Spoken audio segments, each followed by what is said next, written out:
Do the Celtics really need more depth? Or is this just a convenient myth to fuel debates? Year after year, we hear the same narrative. Boston needs to strengthen its bench to be even more competitive. But does this claim hold up? The team already has a short yet efficient rotation, along with one of the most solid defenses in the NBA. The real question is, what weighs more in a championship campaign, depth or continuity? Looking at recent champions, what do we notice? The teams that have lifted the trophy weren't necessarily the deepest, but rather the most well-balanced. The 2024 Boston Celtics themselves won against the Dallas Mavericks with a tight rotation, relying on the chemistry between their key players and the defensive versatility of their starting unit. So why change the formula now? Adding more depth may seem like a safe solution, but it comes with risks that aren't always discussed. First, more rotation players mean fewer minutes for those who already know the system and have built chemistry with the group. Does anyone really believe Boston should take minutes away from Sam Hauser, Al Horford, and Peyton Pritchard to make room for just any market addition? In the playoffs,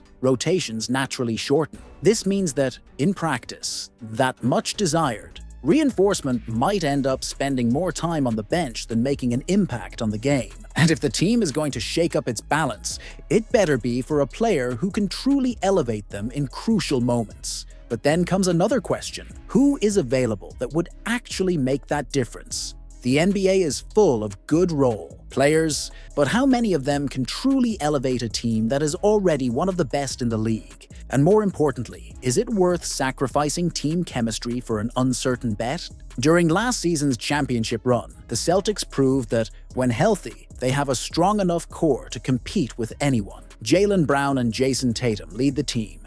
Drew Holiday adds experience and elite defense, while Derek White and Kristaps Porzingis perfectly complement the system. If the team needs anything, it might just be more time to further strengthen this chemistry. So the idea that Boston desperately needs more depth might just be a convenient myth. The team already has the pieces to fight for back-to-back titles, and any change must be made with extreme caution. After all, in the NBA, more doesn't always mean better. Would Santi Aldama have a role to play? Every season, new names emerge on the market, sparking interest, and Santi Aldama is one of those players. Averaging 12.7 points and 6.9 rebounds, he has been a standout for the Memphis Grizzlies. But there's a key factor that can't be ignored. He's playing on a team plagued by injuries and with no playoff aspirations. That completely changes the perception of his numbers. If he had to perform on a team like the Boston Celtics, where the expectation is to win every night, would he maintain this level of production? The big question is, would Aldama be a true upgrade or just another depth piece, like Luke Cornett and Xavier Tillman? To answer that, we need to analyze the context, his playing style, and what he would truly bring to the team. When we look at Aldama's numbers, the first thing to question is the environment in which they were produced. He has offensive freedom in Memphis, especially with the prolonged absences of Ja Morant, Desmond Bane, and Jaren Jackson Jr. But having that freedom on a team with no competitive pressure is one thing. Being efficient on a championship contending team is something entirely different. We've seen this situation before. Many players put up good numbers on bad teams, but when they join a contender, they can't maintain the same production. It has happened to countless role players throughout NBA history. Could Aldama make that transition without losing impact? Defensively, he's not exactly an elite player. If inserted into the Celtics rotation, he would have to quickly adapt to a defensive system that demands high discipline and versatility. And let's be honest, with Joe Mazzulla demanding maximum intensity on both ends of the floor, would Aldama have the patience to accept a secondary role and still be efficient? The real question, is Aldama just another Luke Cornett, or would he have a real impact? Cornett, while useful in certain situations, has never established himself as a reliable piece in crucial moments. He provides solid rim protection, but lacks defensive mobility and significant offensive impact. Tillman, on the other hand, offers more defensive versatility and can be an effective matchup against bigger, more physical players, but he doesn't have a particularly high ceiling. Aldama, in contrast, is a more versatile stretch big with a decent three-point shot and good wingspan. On paper, he seems like a better fit than Cornet or Tillman, but would he actually have a real role? The Celtics already have a well-established rotation, and any player joining at this stage would need to be, at the very least, better than Al Horford or Sam Hauser to justify playoff minutes. Is that the case with Aldama? Hard to say.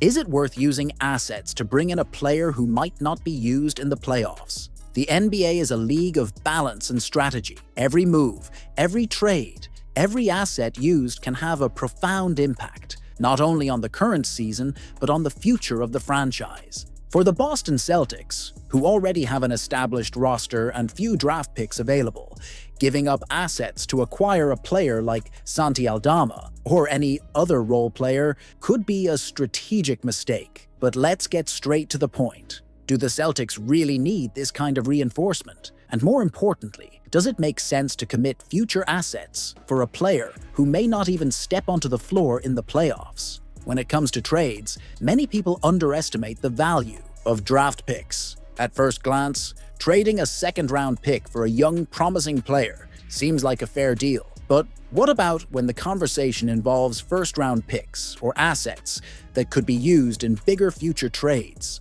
The Boston Celtics already don't have a deep stockpile of future picks, which means that any pick involved in a trade needs to be used wisely. It's important to remember that draft picks aren't just for selecting players. They are one of the most valuable currencies for NBA trades. If the Celtics spend assets now to bring in a player who may not even be used in the playoffs, they risk reducing their chances of making a more impactful move in the future. And if, during the offseason or at the next trade deadline, an opportunity arises to trade for a player who could truly elevate the team, Boston might find itself without the necessary pieces to complete that deal because they've already used. Is the Celtics' real problem the starters' fatigue, not the bench? Every season, a new narrative arises about what the Boston Celtics need to finally solidify their dominance in the NBA. Many argue that the team's issue is the lack of depth, but is that the real problem?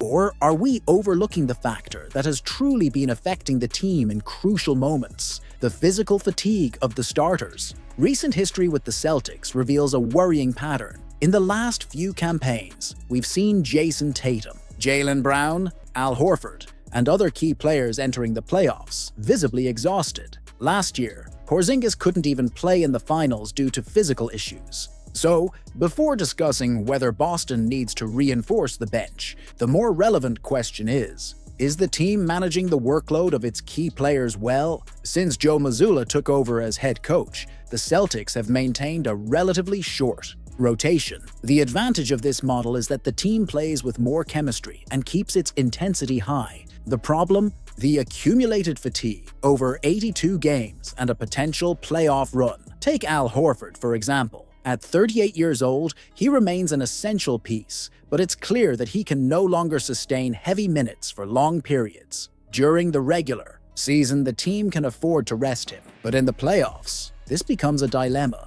If he plays too little, the defense suffers. If he plays too much, his efficiency drops. The same applies to Jason Tatum and Jaylen Brown. Both carry a heavy offensive load, but they are still required to perform on defense, especially Brown, who often guards the opposing team's top players. And what happens when they reach the finals? The energy isn't the same, and the shots that fell during the regular season start to come up short. No matter what reinforcement Boston seeks, the main issue shouldn't be just adding talent, but finding pieces that can reduce the burden on the starters during the regular season, something Mazzulla doesn't always seem willing to do. Looking at the current speculation around Santi Aldama, the inevitable question is, would he really help lighten that load? In theory, yes. He could absorb some valuable minutes for Horford and Porzingis during the regular season, helping to reduce the wear and tear on both. However, that would only work if Mazzulla is willing to use him regularly, which isn't a guarantee. Another point is that Aldama isn't an elite rim protector, which is essential in the Celtics' defensive system. If he were on the floor against teams with dominant paint players, like Nikola Jokic or Giannis Antetokounmpo, could he really hold the fort while Horford or Porzingis rests, or would his presence actually hurt the team? The big concern here is that if Aldama isn't a player Mazzulla trusts in important moments, the trade would be practically irrelevant. If he's just another body on the roster, playing sporadic minutes during the regular season and disappearing in the playoffs, the real impact on managing minutes would be minimal. If the true problem for the Celtics is the fatigue of the starters, then perhaps the solution isn't simply adding young depth, but finding a reliable veteran who can contribute in the postseason. Looking at the market, there are more interesting options than Aldama in this regard. Players with a playoff history used to performing under pressure who wouldn't need as many minutes to be effective. Someone like Thaddeus Young, for example, could offer solid defense and experience without compromising the rotation. Another name that could be interesting is Kyle Anderson, who has defensive versatility and has played in high-level playoff series. The question is, bringing in a player only makes sense if he is actually used when it matters most. There's no point in spending assets on a reinforcement who won't be tested in critical moments. Is making a trade at the deadline a mistake for a team already favored to win the title? The current version of the Celtics has already found its identity. Jason Tatum and Jaylen Brown lead the offense. Kristaps Porzingis and Al Horford are key pieces on defense, and Derek White and Drew Holiday bring balance and versatility. The bench, led by Peyton Pritchard and Sam Hauser, already has a well-defined role. Now imagine inserting Santi Aldama or any other player into this system. Even if he is talented,